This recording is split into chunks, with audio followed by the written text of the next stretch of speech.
अस्सलाम वालेकुम class 8 students. चलिए आज हम चैप्टर नंबर 1 फोर्स में पार्ट 4 आज हम शुरू करेंगे।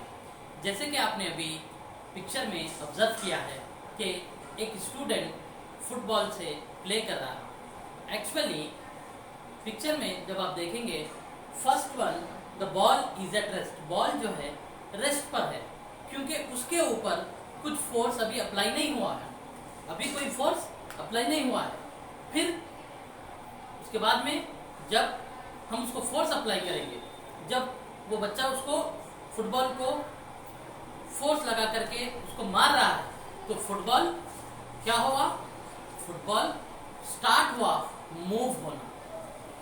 यानी आप जब अपनी एनर्जी फुटबॉल पर जब आप लगाएंगे तो फुटबॉल क्या करेगा, it does some work, football कुछ वर्क करेगा in the form of movement, वो मूव करेगा आगे, राइट।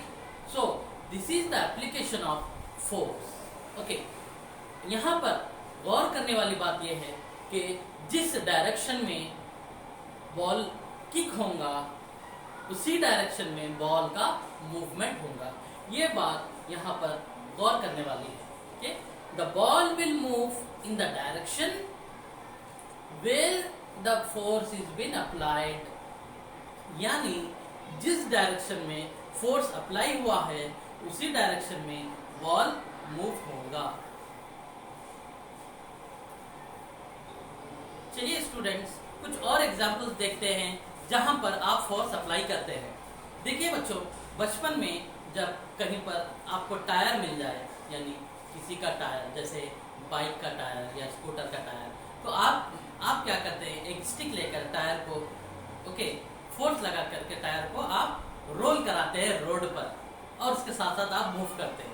आप जितना ज्यादा आप फोर्स लगाकर अगर जब आप टायर को मूव कराएंगे तो टायर उतनी स्पीड से आगे बढ़ेगा। ठीक है बच्चों, तो ऐसे कई ज्यादा एग्जांपल्स हैं जो हम फोर्स अप्लाई करते हैं नॉर्मली, और वहां पर ऑब्जेक्ट मूव होते हैं। यहाँ पर पॉइंट जो नोट करने वाली बात है कि जिस डायरेक्शन में फोर्स अप्लाई होगा, जिस डायरेक्शन में फोर्स अप्लाई होगा ऑब्जेक्ट उसी डायरेक्शन में मूव होगा। ये बात जो है फोर्स के अकॉर्डेंस में रहती है।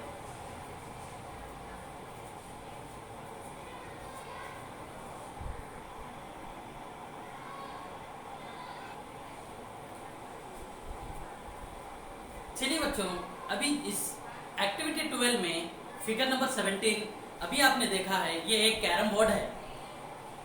आपको मालूम है कैरम बोर्ड में क्या करते हैं, कैरम बोर्ड में स्ट्राइकर से बाकी के कॉइन्स को आप मूव कराते हैं और उसी डायरेक्शन में कॉइन मूव होता है जिस डायरेक्शन में स्ट्राइकर पर फोर्स अप्लाई हुआ है। ये भी एक फिनोमिना है फोर्स का, यानी फोर्स किस डायरेक्शन में अप्लाई होगा ऑब्जेक्ट उसी डायरेक्शन में मूव होगा।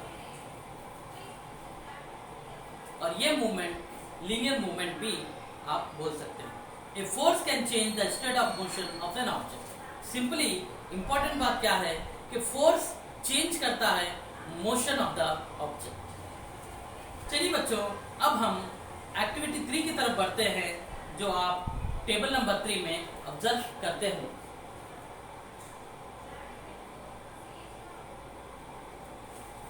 चलिए बच्चों, अभी जो टेबल आपने देखा है टेबल नंबर 14 में, यहाँ पर फर्स्ट कॉलम देखिए आप, एक्शन ऑफ फोर्स के बारे में आपको बताना है और वो एक्शन वहां पर अप्लाई होने पर क्या ऑब्जेक्ट टेम्पररी उसका अपना शेप चेंज कर दे रहा है या परमानेंटली अपना शेप चेंज कर दे रहा है। चलिए बच्चों, मेरे हाथ में ये एक स्पॉन्ज है, या आप इसको डस्टर बोलिए या स्पॉन्ज बोलिए।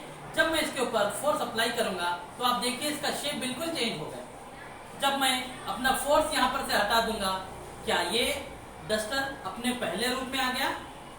यस, ये अपने पहले शेप में आ गया। तो इसके ऊपर जो फोर्स अप्लाई हुआ था वो टेम्पररी था और इसका शेप क्योंकि चेंज नहीं हुआ तो इसलिए इसके अंदर जो चेंज आया था वो टेम्पररी चेंज था।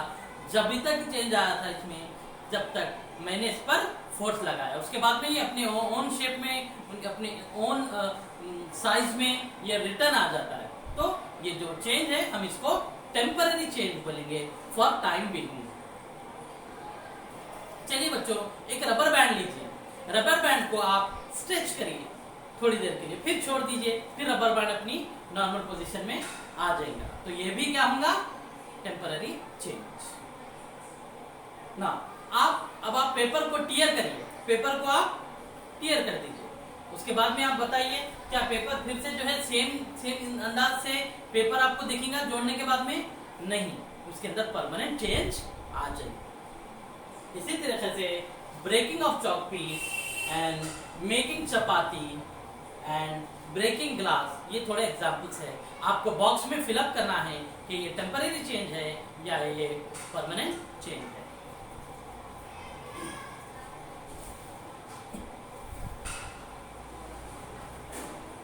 चलिए बच्चों, हम नेक्स्ट एक्टिविटी की तरफ बढ़ेंगे, एक्टिविटी 14। यहाँ पर हम प्रेशर के बारे में, प्रेशर के ताल्लुक से हम ऑब्जर्व करने की कोशिश करेंगे।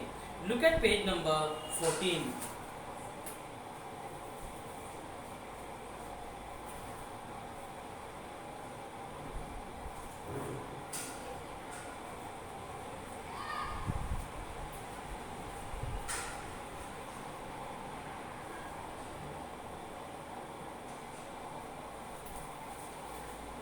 Now students, let us see about the pressure.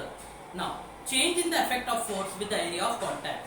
बच्चों, अभी इस पिक्चर में आपने देखा होगा कि एक पेन और एक पेंसिल है जिसको आप अदर एंड, यहाँ पर जहाँ पर शार्पन नहीं होता है, वो आप अपनी फिंगर पर प्रेस कीजिए। यू डोंट फील, आपको पेन फील नहीं होगा।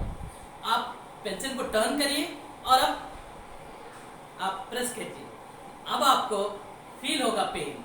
यानी यहाँ पर का एरिया ऑफ कांटेक्ट ज्यादा है और यहाँ पर शार्पन एंड से एरिया ऑफ कांटेक्ट कम होने की वजह से आपको फोर्स फील होगा, आपको पेन होगा।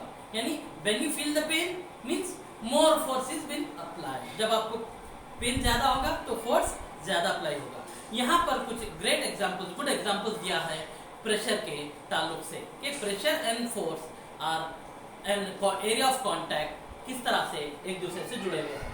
देखिए बच्चों, जब हम स्कूल को बैग लेकर जाते हैं, कुछ बैग्स हेवी होते हैं, तो आप देखते होंगे जो बैग्स आपके शोल्डर पर आते हैं वो स्ट्रिप थोड़े ब्रॉडर होते हैं। क्यों ब्रॉडर होते हैं? अगर स्ट्रिप अगर नैरो हो जाए तो थोड़ा सा एरिया अगर उसका कम हो जाए तो यू विल फील पेन। जब स्ट्रिप ब्रॉडर होंगे तो आपको ज्यादा कांटेक्ट का एरिया रहेगा आपके शोल्डर्स पर और इस तरह से आपको प्रेशर बढ़ जाएगा और फोर्स आपके शोल्डर्स पर उतना ज्यादा नहीं लगेगा एंड अल्टीमेटली आपको पेन फील नहीं होगा ज्यादा। And one more example is given के जो पोर्टर्स जो होते हैं, कूली जो सामान सर पे होते हैं, वो लोग अक्सर यहाँ पर कुछ कपड़ा या टर्बन रखते हैं, क्योंकि अगर डायरेक्टली अगर कुछ ट्रंक्स हो या पेटी हो या कुछ सामान हो सर पर रखेंगे तो कम एरिया ऑफ कांटेक्ट में होने की वजह से सर में दर्द होगा। इसीलिए वो लोग कपड़ा रखते हैं ताकि एरिया ऑफ कांटेक्ट बढ़ जाए और प्रेशर कम पड़े। इस तरह उसको प्रेशर फील ना हो और उसको दर्द या पेन नहीं होगा। और भी आप ऑब्जर्व होते होंगे, बड़े बड़े लॉरीज को बड़े बड़े टायर्स होते हैं और छोटे बाइक्स को छोटे टायर्स होते हैं। बड़े टायर्स का मीनिंग ये है कि बिग लॉरी में लोड भी ज्यादा होगा, उस अंदाज से ज्यादा लोड होगा तो एरिया ऑफ कांटेक्ट भी ज्यादा रहने की वजह से रोड पर प्रेशर ज्यादा नहीं पड़ेगा, टायर्स पर प्रेशर ज्यादा नहीं पड़ेगा और इजीली वो मूव होगा। मान लीजिए अगर हम लॉरी के टायर्स की जगह पे लॉरी को हम बाइक के टायर्स लगा दे तो लॉरी आगे नहीं बढ़ सकेगी क्योंकि एरिया ऑफ कांटेक्ट कम हो जाएगा रोड से। जब ब्रॉडर टायर्स यूज करेंगे तो आपको बेटर रिजल्ट मिलेगा और टायर्स पर फोर्स ज्यादा नहीं लगेगा। चलिए बच्चों, इस तरह से pressure will be equal to force per unit area. Pressure will be equal to force per unit area. Okay, कितना फोर्स अप्लाई हो रहा है पर यूनिट एरिया पर, is defined as force. Okay students, चलिए बच्चों आज हम 3 पिक्चर्स के बारे में पढ़े हैं. एग्जाम्पल पिक्चर 16, फिगर 16 होमवर्क में फिगर 16, फिगर 17,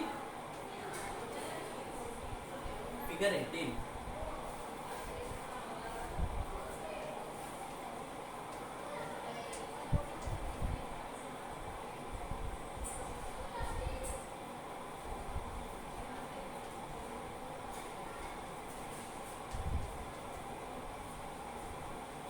चलिए बच्चों, होमवर्क में अगर आप ऑब्जर्व करें हैं तो ये 3 पिक्चर्स के बारे में आपको लिखना है.